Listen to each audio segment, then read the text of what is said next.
The following is a production of DallasCowboys.com and the Dallas Cowboys Football Club. How about them Cowboys? Go Cowboys!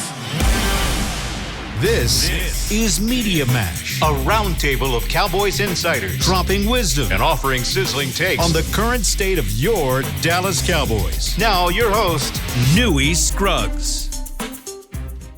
Here we are on Tuesday, everybody, in Media Mash. 1 week of the season in.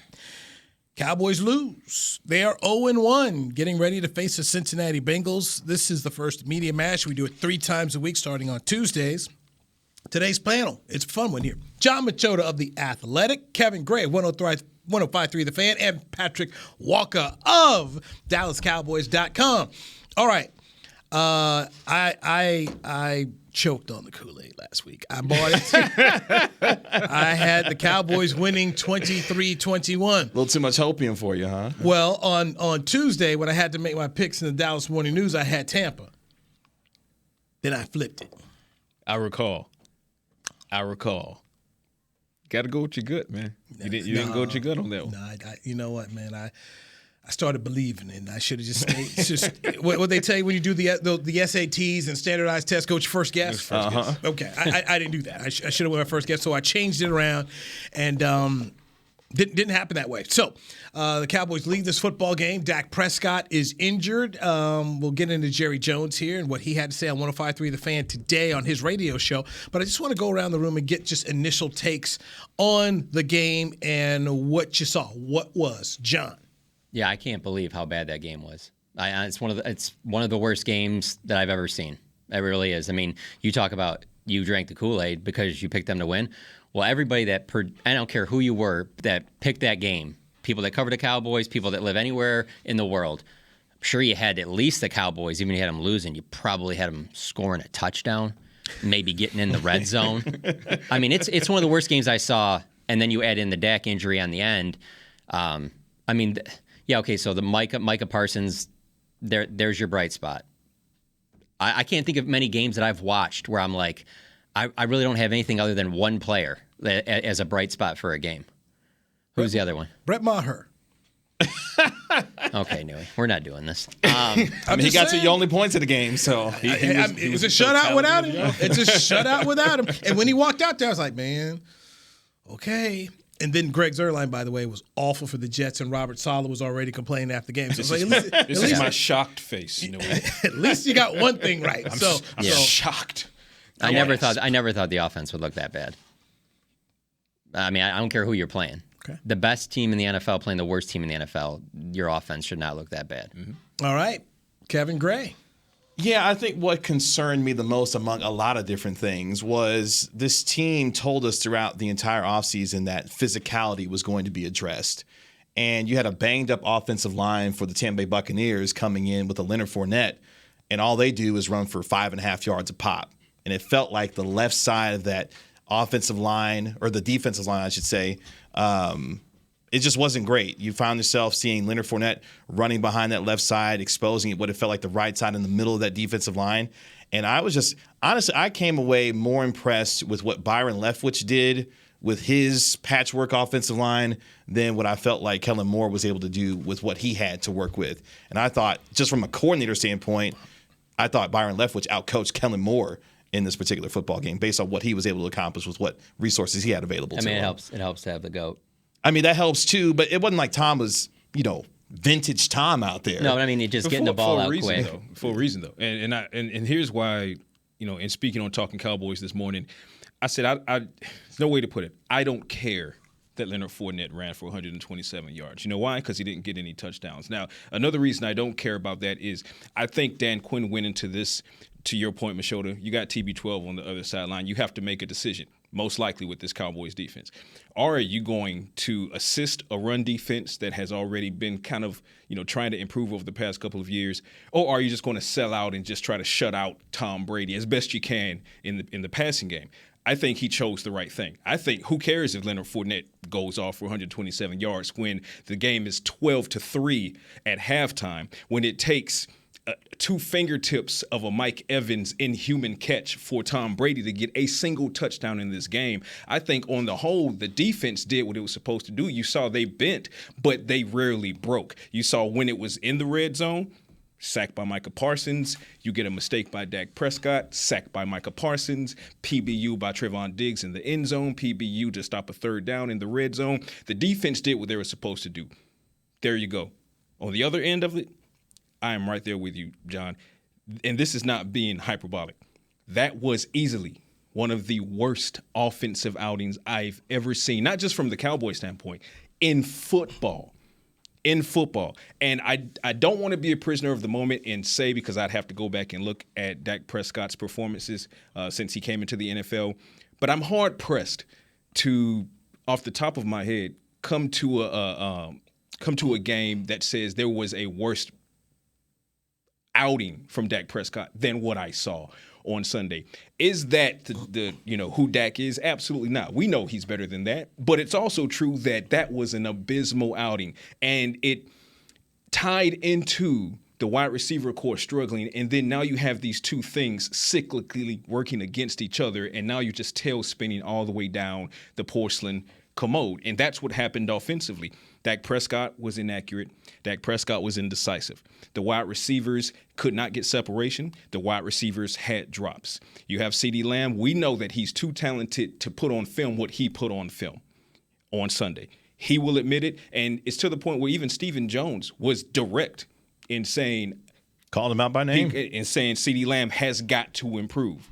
You want to be the wide receiver one, heavy lies this crown. This is what comes with it. Amari Cooper understood this. Des Bryant understood this. If you have the 88 on and now you're going to be wide receiver one, you have to go out there and you have to be that guy, especially when you have younger guys like Dennis Houston, Semi Fehoko, and you have a veteran in Noah Brown, but not nearly as proven as a Michael Gallup. I mean, you have these guys looking up to you to be that wide receiver one. When you make a drop, you can't, all of it.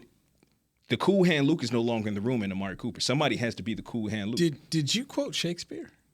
Did I not?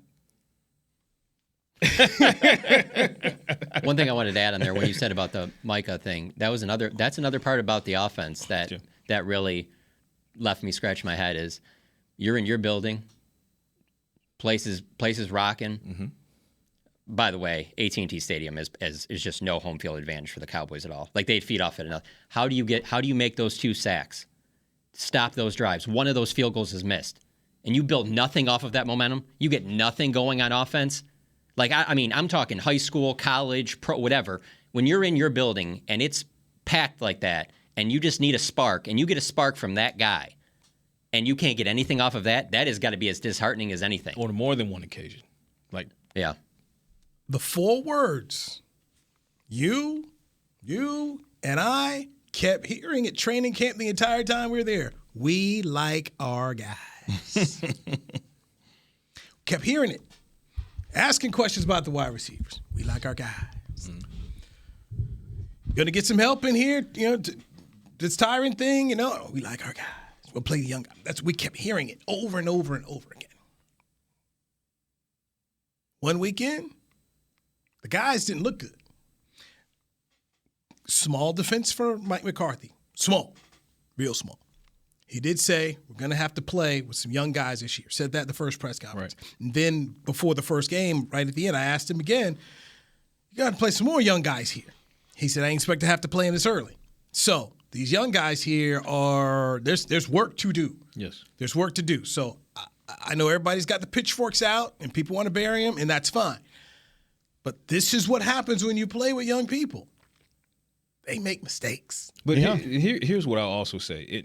Because for me, the game was there were more positives than Parsons. I mean, I mentioned Trevon Diggs, for example. He was a huge positive. Defense as a whole, I'm not concerned with. Offensively, the scheme bothered me to no end. Here you are. Zach Martin is in this game, was not present in week 1 versus the Buccaneers last season. Okay, we spoke COVID. we spoke about this going into this game. What needs to be the premise of the Cowboys offense? It needs to be the run game. So whether you attack the run game behind Tyler Smith and test the rookie early, or, which was my goal, you strap it on to 70 and you get behind Big Zach and you run the ball. Here we are, first offensive drive, Ezekiel Elliott, he's moving. Right, he's making things happen. First trick play, okay, maybe you're trying to keep them on their toes. You lose 7 or 8 yards. Okay, throw that out. Okay, get back to Zeke, another gainer. Here comes another trick play.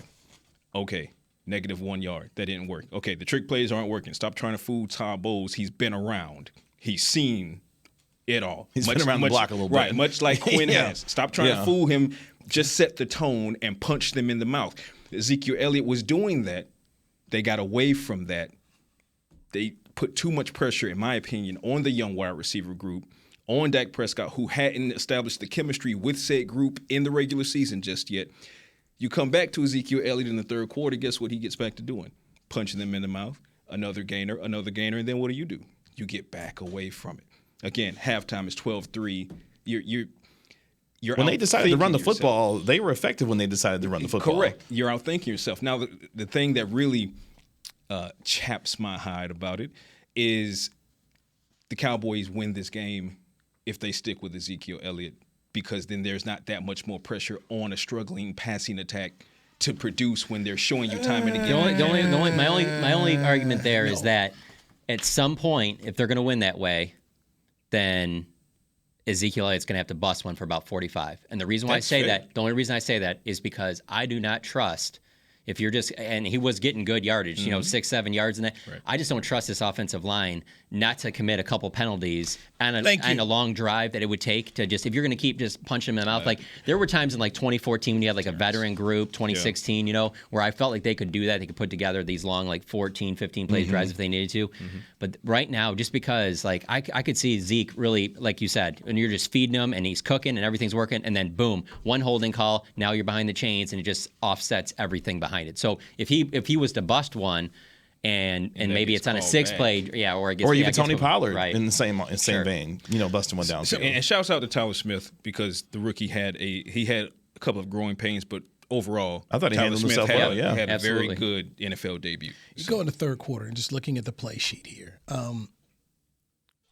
First drive in the third quarter, penalty on Tyler Biadasz downfield. Second drive they had in the third quarter here. That was the good old Terrence Steele hat trick. Oh boy! False. Was it 2 false starts and a holding penalty? And then they get the ball again. One drive they didn't.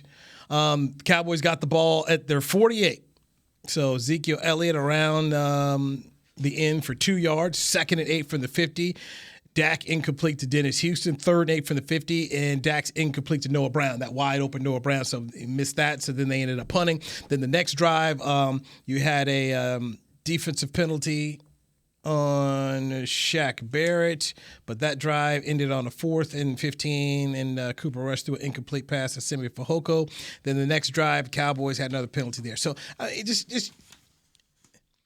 they can't get out of their own way. Correct. And we asked, you and I were there yesterday about the penalties. Dude said he was going to clean up the penalties as a head coach. That didn't happen. Guys, what's going to happen if you keep giving 10 flags a game for this football team? Where do we put the blame? Do you put the blame on the coaches, or do you put the blame on the players? Let's start with you, John. I put the blame mostly on the offensive line. It's an inexperienced offensive line. If you clean up on the offensive line, then they don't have a penalty problem, because they didn't have a penalty problem on defense. No. But that offensive line, so that goes on Joe Philbin. You talk about they like their guys. He's obviously, if he doesn't love Terrence Steele isn't your right tackle. He obviously loves everything he's seen from Terrence Steele. So that's a big part of it. But I really feel like, as bad as the penalties were last year, if you could just clean up, particularly the pre-snap ones on the offensive line, I don't think it'll be that big of an issue. I really don't. You don't seem to agree with me, though. I don't know, just the look on your face. You're like, nah. I guess my problem is, and maybe you can get to a point where you cover something too long. You've been in it a little too deep now at this point. I'm so old. I'm so old. I covered Jimmy's last team, and covered Barry's first. So I mean, I've seen what championship teams look like, Right. and you don't shoot yourselves in the foot continually. And they're telling us it's going to be a point of emphasis. That word, the point of emphasis, and here it is. Now, fair point when you're talking about the offensive line and you had new guys out there. But Terrence Steele, brother, you know, this is year 3. Your wide receiver 1 probably doesn't need to be putting a forearm in someone's helmet either. Blatantly obvious offensive pass interference. But I mean, I think that's kind of more of an outlier. The offensive line stuff, I felt like we've seen that last year. Here's what I like, and I'll like it if it actually comes to fruition. I like what the coaching staff is saying right now. I feel like it was so bad of a showing on Sunday that I feel like they're pissed off. And not simply by seeing them walk around the building with the air of passivity, but if you listen, more often than not, they'll kind of shield their guys and say, okay, well, it's this or it's that. But when you hear Kellen Moore, who's normally walks around the I already know mulberry exactly bush, what quote you're going to right? talk about. And you hear Kellen Moore, of all people, when in addressing pre-snap penalties, say, hey, more or less, you either get it together or we'll pull you and put someone else in who knows how to rein in pre-snap penalties. And then you combine that with Jerry Jones getting on 105.3 FM The Fan this morning and so subtly hinting that Jason Peters has played right tackle before. The message to Terrence Steele is there. Now, I'm not going to subscribe to the belief that after moving on from Lyle Collins and then after week one, you're going to this quickly move on from Terrence Steele and put Jason Peters there. But I will say this. I believe that if Steele and whomever else, because harken back to Connor Williams in 2021, right? Albeit McCarthy felt like he was being, quote unquote, targeted by the officials. The facts were the facts, and that was Connor Williams was racking up penalties at a disturbing rate. So guess what? He got benched for the Connor McGovern experiment. That didn't go well before Williams got put back in. But I believe I've seen the Connor Williams situation, and you combine that with what we're hearing from Moore. So now I'm wondering. I asked that question. Yeah, now I have some evidence that what they're hinting at right now might not just be banana in the tailpipe stuff. So I believe that as talented as Terrence Steele is, if he doesn't rein those pre-snap penalties in, then you might see an offensive line formation that might include Terrence Steele going back to swing tackle, at least until he figures out how to clean that up. So things will get real interesting when Jason Peters is ready to roll, which could be as early as this Sunday. We'll find out in practice this week. So you're going to say that it sounds like a 40-year-old who hasn't played left or right tackle since 2006. That's the plan at this point. That could be a plan. Could be a plan at this point. See, that frightens me because I got to get a guy ready to play at a position where I got a rookie who comported himself well in the first game. Right. I need him to help my guy get experience. If I'm going to have him part of this offensive line, where do I need help the most? I shouldn't have to go send him to the right side of the line where I got a guy who's supposedly experienced making the kind of mental mistakes that he made on Sunday. So that to me is concerning that I'm going to ask a guy to do something he hasn't done in literally 16 years to go help out a guy who should be able to have enough maturity to be able to handle himself, because the pre-snap penalties, that is inexcusable. Like the physical stuff, like, okay, that's subjective. But the pre-snap stuff. I'm with John. To answer your initial question, I put pre-snap penalties on the player, on the offensive line. I mean, that's just those pure are concentration player issues. discipline. Yes. That's anxiety issues. That's being so afraid that you might get beat on the first step, that you jump, that you move. Flag on the play. So settle in, believe in yourself, believe in your anchor, believe in what the coaches have taught you as far as techniques are concerned. Give yourself a chance to win this battle instead of saying before the snap even happens, I'm terrified. You just lost. Let's take a time out here. Micah Parsons supposed to make a television debut today. He did not. Oh, you was going to take it there, Newey. Okay. I was wondering. I didn't know he dabbled in the mess like that. Okay. All right.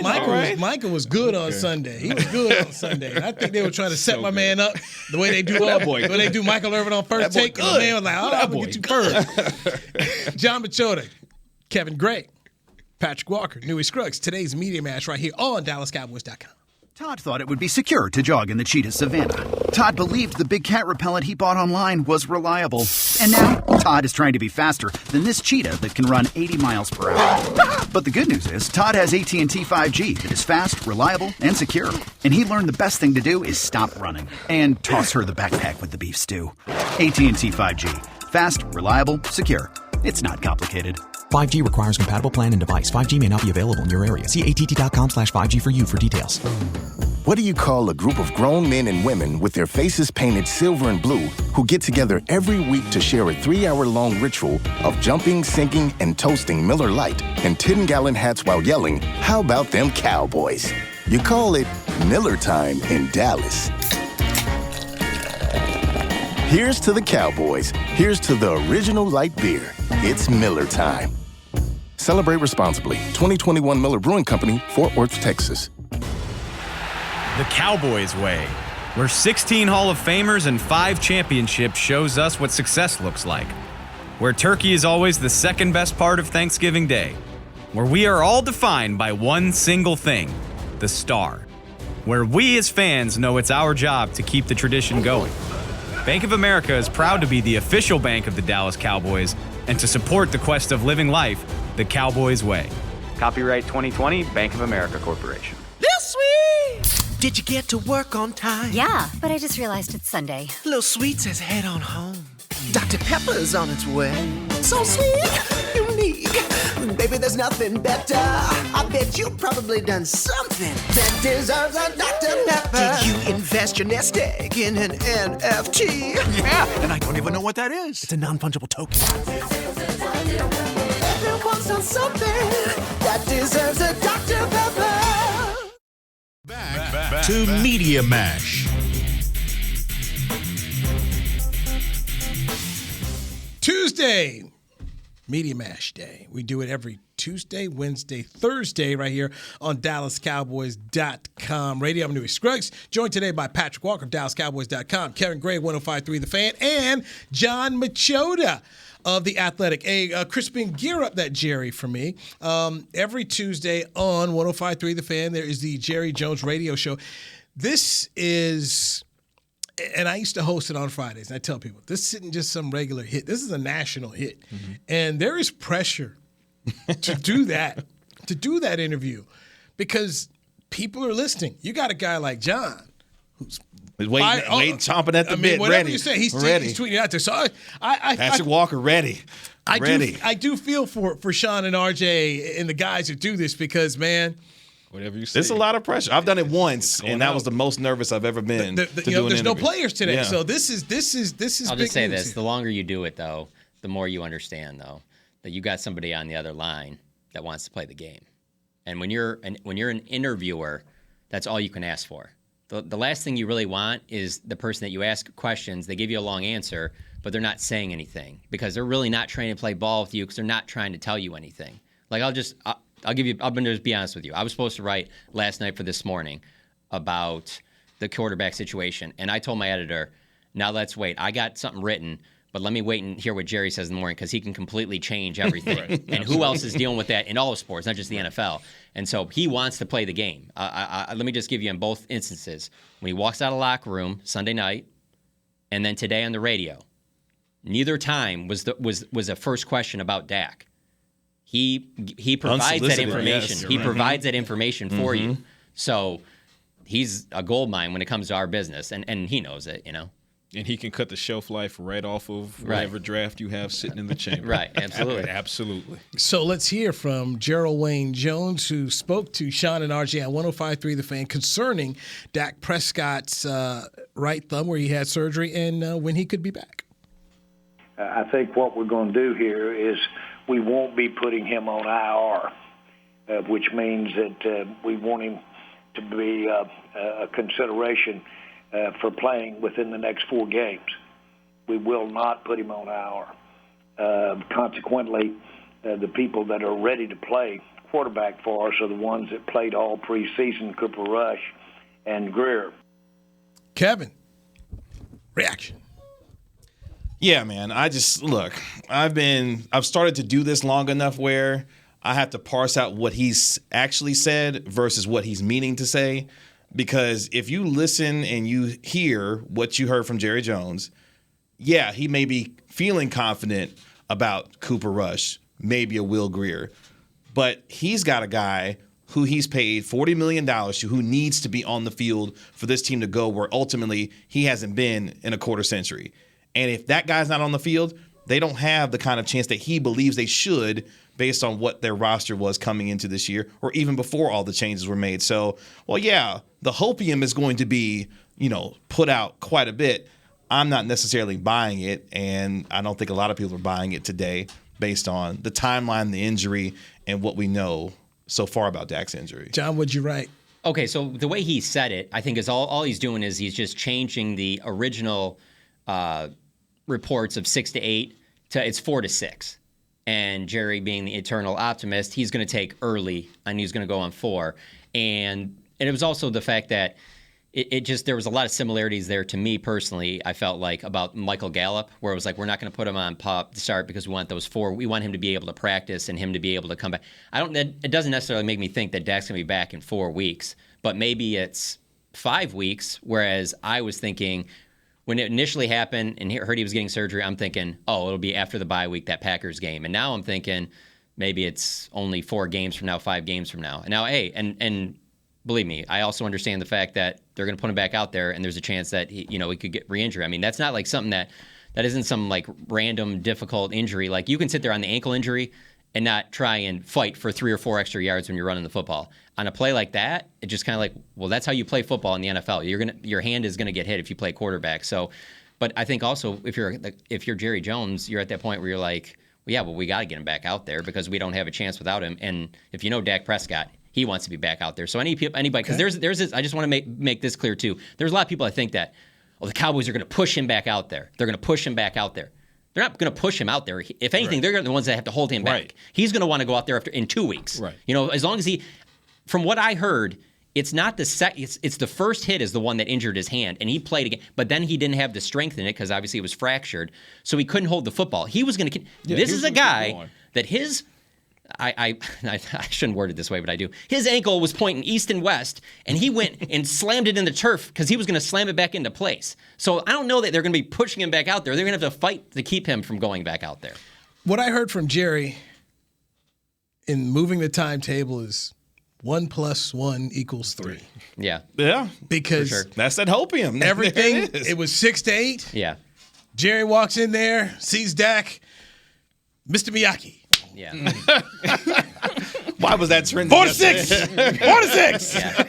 It went on the radio. And that was just. So I heard that. I just kind of laughed to myself. I'm like, this is Jerry. So here's where I land on it. I think both things are true, right? So I think it's possible that because the Cowboys did set the stage this way on Sunday by not setting the timetable. They said, let's get in there, let's see what it looks like. So it's quite possible that during the procedure they went in there, they said, hey, you know what?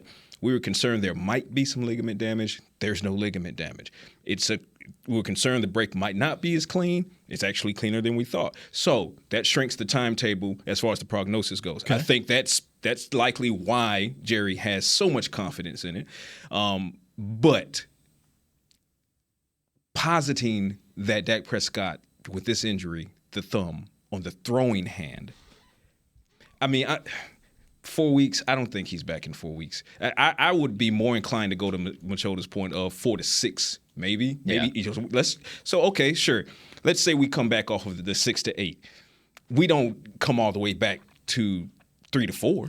We're definitely not coming 2 to 3. So you're still looking at 4, and then you think 4 might still be a little bit premature. 4 to 6, split the difference, maybe 5. Remember when Romo was hurt and it was the same hope train, and it's coming around the corner. I'm telling you, it's the same thing with Gallup, though. I mean, when you go to these practices, he's not even working at individual drills until last week, and that hope was being put out there back in. The practice. Let's see how he does today. We'll talk about it. Right. It's the 1 I was going to also say 3 on the NFL Network this morning. There's some gamesmanship to it. Yeah, Tom Pelissero. He was the first one to kind of report that it might not be and he mentioned about with the 4 to 6 week timeline, right? And he mentioned that how Dak's a quick healer, and so I thought of Jerry when he said it. I'm like, I can see Jerry, hearing like, Dak is a quick healer. we'll go with the 4 to 6, and if it doesn't happen, hey, at least I sold some positivity to people and stuff like that. Again, I think it's very possible that they went in there and they said, hey, this doesn't look as bad as we thought it did. Okay. But that's them. You're right. This is who they are. Yeah. They are always they're selling hope. They're Jesse Jackson. Absolutely. They're Jesse Jackson selling the hope. Keep hope alive. Keep hope alive. Down with dope and up with hope. And back and forth 6 weeks. Yeah, So see? buy the tickets. There it is. So do you think they'll put him back out there even if he's not ready to go? Like, he's got to be cleared still by medical staff before he can go back out there. He can't just go run out there. And like you said, John, this is not an injury that's easily avoidable as far as reoccurring because you're throwing the ball, you got hands and helmets all over the place. If the pocket is collapsing, you really have to take precaution because this is the same Jerry Jones. Let's not forget, this is the same Jerry Jones that made sure he clarified the statement on Michael Gallup as far as if this were the Super Bowl, he'd be playing. And then he doubled back and said, well, hold on a minute. I said that because if he got hurt in the Super Bowl, it's a long offseason, but I'm not willing to take this risk in week 1 of a long season because that would, quote unquote, be stupid. This is the same Jerry that said that. So while he is selling the optimism, at the same time, when it comes to asking the question of would he actually push Dak Prescott back out there sooner than later, I don't believe so. I think it's the antithesis, which is, if anything, they're going to have to strap him to a wall to keep him from running out there. And I'll end it with this as we go in a break. Getting back is one thing. Being effective throwing with football with a thumb is another. We saw it with Jimmy Garoppolo last year. And while he took the 49ers to the NFC Championship game, wasn't able to get it done, not necessarily his fault. Dropped interception was the problem. But you can manage it. It's an issue. We'll see exactly what happens. Up next, TV star Micah Parsons decided he won't be a TV star this morning. Let's dive into that right here on the Media Mash on DallasCowboys.com radio. Did you get to work on time? Yeah, but I just realized it's Sunday. Little Sweet says head on home. Dr. Pepper's on its way. So sweet, unique. Baby, there's nothing better. I bet you've probably done something that deserves a Dr. Pepper. Did you invest your nest egg in an NFT? Yeah, and I don't even know what that is. It's a non-fungible token. Everyone's done something that deserves a Dr. Pepper. Todd thought it would be secure to jog in the cheetah savanna. Todd believed the big cat repellent he bought online was reliable. And now, Todd is trying to be faster than this cheetah that can run 80 miles per hour. But the good news is, Todd has AT&T 5G that is fast, reliable, and secure. And he learned the best thing to do is stop running and toss her the backpack with the beef stew. AT&T 5G. Fast, reliable, secure. It's not complicated.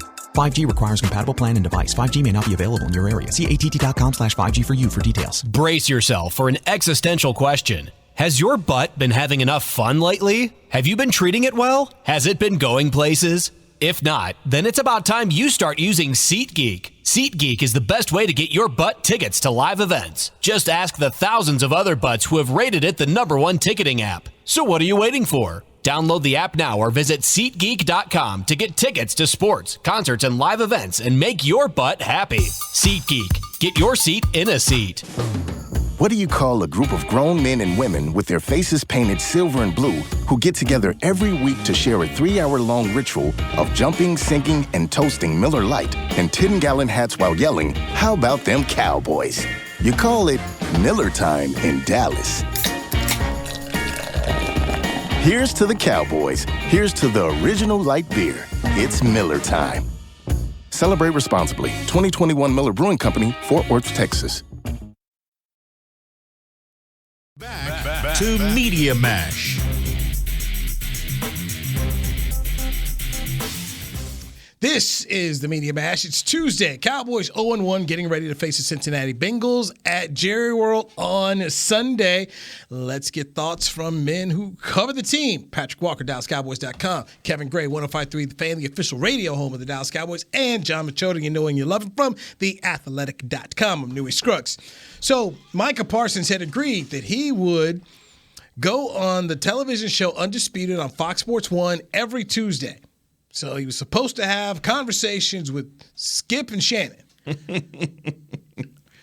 I was reading your tweets from Jerry in the presser, and then I see somebody tweeted something about Skip Bayless, mad at Micah. and how he gets on TV to about, well, we send him equipment to the house. We couldn't get a hold on him, and we sent it there, and he's not available. And Skip is hot because Skip had questions. He wanted answers, and Micah Parsons, not only did he not respond, but he did get on social media. Got on social media today and said Madden had his ratings too low. So I'm sure that took them next level. So, guys, let's start with you, John. Work around the room. Your thoughts about him skipping Undisputed. Do you think he'll do this show? Because he's supposed to be contracted through the year. So, in talking to some people, I know that they don't love it in the building. They didn't love the idea of him doing that. And so I'm sure there's some people in the building that tried to talk him out of it. And I don't know if maybe that fire was turned up a little bit. Maybe the, advising him not to do it. Maybe he's as in the last couple of weeks or whatever, but I asked him like a week and a half ago about it.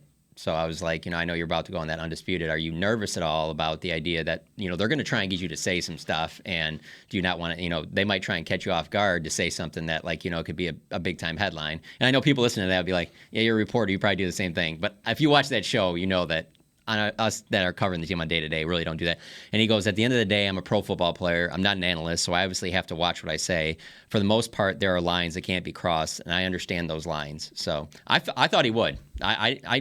I felt like – I still think he might, but from what I've heard, people within the organization didn't love the idea of him doing it, and so maybe they got to him, and finally their message is maybe something that he's taking to heart. I guess I didn't find him to have to be doing it at all anyway. I felt it a little wholly unnecessary, to be honest with you, because to go back, Mr. Bayless had some things to say previously about the quarterback of this franchise that I would not think anyone who would be a teammate of his would want to associate with said person who said such inflammatory things about the leader of this franchise. So I didn't think it was a great look to begin with. I said that when it was initially announced that he was doing it, and I still believe that it's not necessarily a great look for him. And he can go on any platform. He can go on YouTube, Snapchat, whatever he want to do, and he can have his own platform. You can go resurrect Vine or something if you want to do something. Oof. Do it for the Vine. Yeah, do it for the Vine. Why not? Micah. But everybody will still talk about it. Everybody will talk about it. He was out there, as you mentioned in the break, John with Leonard Fournette. Like, he's got his own platform. He can do what he wants to do. He doesn't necessarily need Skip and Shannon to accentuate his voice for him. When the announcement was made, I could not have possibly rolled my eyes any harder. When the announcement was made that he would be featured weekly on that particular show. Because in the break, as I mentioned, kind of that Star Wars gift, it's a trap, right? You know what that show is predicated upon. It is predicated upon hot takes that are purposeful. The goal is to draw you off sides. The goal is that's how the ratings are generated. So from a Micah Parsons standpoint, I mean, I understand from that shows from a production standpoint why that was that's a home run for you. You got, arguably the best Cowboy to come on the weekly. So no matter what happens with the Cowboys, you have a line of questioning that you can position in a way that can possibly draw him off sides. And he's a young guy. He's still learning this media game. Oh, we got him, is what I feel like they'd be thinking. So from a Micah Parsons standpoint, why? Why put yourself in that position, especially considering, yes, I love what he said, I'm a football player. You are. And not only that, you're the heart and the heartbeat of this defense right now. The optics of it would go a much, much further if everyone saw that you were just keyed in on preparing for the next game instead of every Tuesday, which they're off anyway on Tuesdays, right? But every Tuesday, now you're sitting here dancing this line around, because it just would have been awkward to me to continue to watch something like that where it's just like he's trying to constantly, well, what should I and should I? And they know what it is. So when he ghosted them, when he left them on red, which is kind of weird because it's like the breakup, right? Like the toxic breakup where it's like the ex is calling and texting. We were sitting here at dinner. And he's not responding. He's not responding. We were waiting on you to show up. Has the read receipts on, right? He's not even letting it ring. He's hitting ignore, so it immediately goes to voicemail. So that the ex, and then got the audacity to still and then jumps on Twitter. Yeah, exactly. Hey, man, my man. Right. So the ex is like, so you can't pick up the phone, but you can tweet. Maybe they did him in the DMs. The way they didn't hit him in the DMs. I'm not mad at it. I didn't understand it initially. We'll see how it goes going forward if he'll appear next week. But as far as him not appearing this week, okay. When I read it, I read on social media, the old Ricky Waters quote came to my head. For who? For what? Who are you doing this for? You don't need the publicity. Nope. You don't need a fan base. I mean, you are Micah Parsons and you play for the most valuable franchise in the world and you're on TV a whole lot. I mean, we saw what kind of offseason he had everywhere. Yeah. Everywhere. And good for him.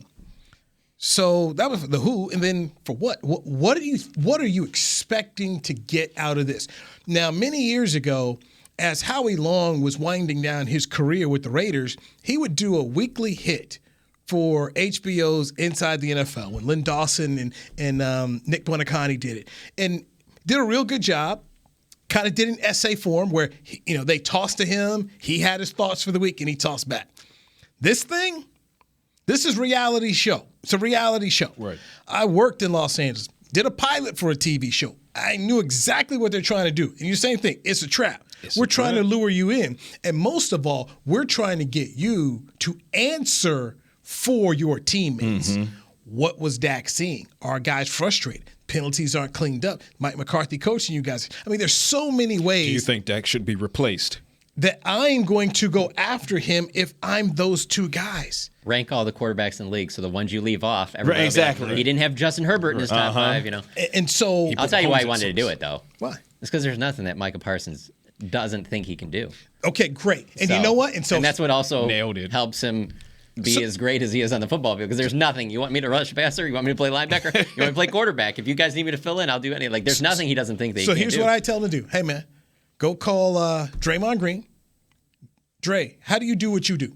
Because you want to talk about a guy who's got his own platform. Right, exactly. Got it down. He created his own. You want to hear me? You want to hear what I had to take? Boom, here it is. Here's my thing. LeBron created his own platform. So go do it that way, and you control it, and then he can go hire Kevin Gray to ask him the questions versus Skip Bayless to sit around here and throw you stuff. You got some time for Micah? Clearly, all day, every day, twice on Sunday. I mean, get people who are working for you, not people who are working against you. Right. I mean, let's be smart about this thing. And I was just saying on the other show with Barry Church and Heckma Harrison is guys. I love the shots that they take at us. So you guys will ask no real question. Okay. The things you want to go in there with your flaming bazooka, guys. You get to do that once. Yeah. And only once.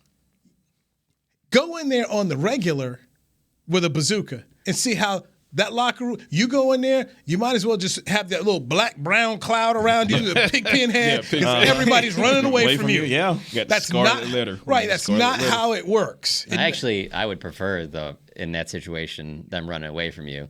There's also the other side of where then they're all like heckling you and they're getting other teammates in there too. You don't ever want to be that person. It just makes your job very difficult to do when everybody in the locker room. We don't get it as much, I feel like, in football just because of the access, but that is a thing in baseball for sure, because there's so much access that, like, there's not a lot of running away. It's a lot of confronting and then getting the rest of the teammates to be against you too when you're trying to be like that. I watched a guy who got on Ozzie Smith's bad side once in St. Louis in the summer of 1992. It wasn't pretty. How about y'all fix this man? Yeah, there's one. Shout to Mr. Bryan. I remember that one. I remember that one well. There it is, that one. Yeah. I remember. Shout out to Dez. I remember when T.O. froze me and Ed Werder out. I remember that. Yeah. That was fun. Oh, word? Oh, yeah. Oh, man. Oh, yeah. Yeah, the play. Michael Irvin was throwing stuff at people to get him out of the locker room. I was there. I was there Seriously, for that. He was throwing chairs to get him out of the locker room. It was he threw a trash can. It was trash can. It was when Jimmy right after the Jimmy Jerry presser. I was there. I was working in Austin. We come up forward and he threw. And the media was trying to get in the locker room. Don't me to get out. Next thing you know, a trash can comes hurling right over us at us. Jose from Channel 8 was there. He was filming it. My guy Sal Rios. I was like, oh. Still a trash can. So, hey, when that happened, were you thinking, You know what? One day, this guy's going to be one of the biggest media stars there are. Well, first off, John, let me tell you, that was the glory time to cover the Cowboys because there were quotes. Guys you could talk to everywhere. Backup offensive linemen could talk. Special teamers were great. Kennedy Sharp-Gant, man. Fantastic quotes. Special teamers. Kevin Gogan was one of the better quotes. He's a backup lineman. Dale Hellestrae, the long snapper. You get great. I mean, it was great. So how does that work then if your coach is such a disciplinarian? Look, man, Jimmy didn't limit these guys on what they said, and they all could talk. Nate was a great talker. I mean, everyone talked, man. So you don't think Jimmy would have a problem if he was coaching this team with Micah going on First Take? Or, on Undisputed? If there was ever a guy who knew how to work and deal with people and understand them, it was Jimmy. So I think Jimmy's the kind of guy that could have a conversation with a Micah. What are your goals? What is it you're trying to do? Does this help you? Does this help your team? More also, does it help your teammates? Or even better yet, Jimmy's the kind of guy who would have had Micah, hey, come on. Take a seat right here. Bring somebody in here, and next thing you know, they're firing off questions like, oh, okay, you ready to go on the show? Because this is what you're going to get. I mean, you talk about a man who knew how to Jedi mind trick people. It was him. Dude was really good. So he was going to be smart. Like, I'll tell you another guy, Nick Saban. Did you ever hear the Marcus Spear story of how he was a tight end at LSU and he didn't want, Nick wanted to go play defense? And he was like, Coach, I don't know, because Swagoo, a big-time athlete. I mean, Krzyzewski was recruiting him at Duke. Yeah. Big-time athlete, tight end. Tight ends catch touchdowns. Yeah, he had one in the national championship game, I think. Right, he did. Yeah. So Nick comes in there and tells me, I need you to switch to defensive end. Swagoo didn't want to hear that. And he said, hey, this is what tight ends make in the National Football League. This is what defensive ends make in the National Football League. And Swagoo said, all right, coach, guess I'm a defensive end. The good ones, the good coaches know who their players are and how to get to them. Yeah, it worked for Trayvon Diggs. Saban got Trayvon Diggs. But I think there's also something, corner, something to be said for, you're comparing, and rightfully so, but in comparison, the early 90s to right now, and players and media and everyone has to be more cognizant of what they say versus don't say. The world has been made much smaller with everything, every little thing you say. It's no longer does it simply might stay in the locker room or but local. Jimmy's smart enough. It goes global within a matter of seconds. Jimmy would adapt. Every little thing and goes global in a matter of seconds. He's in the media today. He would adapt. He would have done a good job. I mean, he guaranteed a win in as big of a game as you can. And who else was doing that? So. And he knew. Okay, here's the beauty. Now imagine the Twitter cycle with that. But he knew who to call, who would give it to him the way he wanted it done. He called it Randy Galloway on his show. There's a name. Right. Called it Randy. Guy he knew, trusted, and liked. Yeah. And knew he would go, who also had a column for the Dallas Morning News at the time. And so he knew I'm going to give it to him. He's going to blow it up, and he's going to do what I want to do. The guy was really smart. Right. He's a really smart guy. I mean, I don't care if he's sniveling, but he's a smart guy. Don't do that. Let's don't do end that. the show right there. Let's end the show right there. I see what you did there. I got it. No, we got to go. We got to go. The petty. The petty. Sean Machota, Kevin Gray, Patrick Walker, I'm Dewey Scruggs. Media Mash on a Tuesday. We're done right here on DallasCowboys.com radio. This has been a production of DallasCowboys.com and the Dallas Cowboys Football Club. How about this, Cowboys?